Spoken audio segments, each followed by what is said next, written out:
बाबा जानी करवट लेकर हल्की सी आवाज में बोले, बेटा कल क्या मंगल होगा।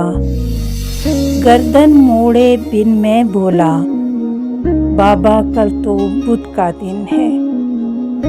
बाबा जानी सुन ना पाए, फिर से पूछा कल क्या दिन है। थोड़ी गर्दन मोड़ के मैंने लहजे में फिर जहर मिला के मुंह को कान की सीध में लाके धाड़ के बोला, बुध है बाबा।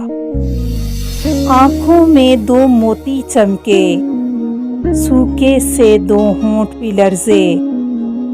लहजे में कुछ शहद मिला के बाबा बोले, बैठो बेटा, छोड़ो दिन को, दिन है पूरे, तुम में मेरा हिस्सा सुन लो। बचपन का एक किस्सा सुन लो, यही जगह थी, मैं था, तुम थे। तुमने पूछा रंग बरंगी फूलों पर ये उड़ने वाली, इसका नाम बताओ बाबा। गाल पे बोसा देकर मैंने प्यार से बोला, तितली बेटा।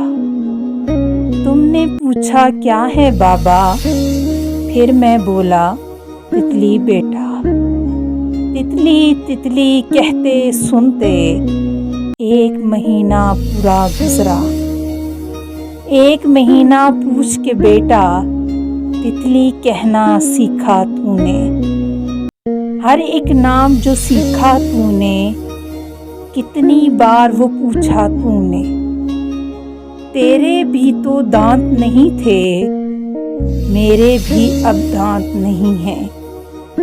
बातें करते करते तू तो थक के गोद में सो जाता था। तेरे पास तो बाबा थे ना, मेरे पास तो बेटा है ना। बूढ़े से इस बच्चे के भी बाबा होते सुन भी लेते। तेरे पास तो बाबा थे ना, मेरे पास तो बेटा है ना।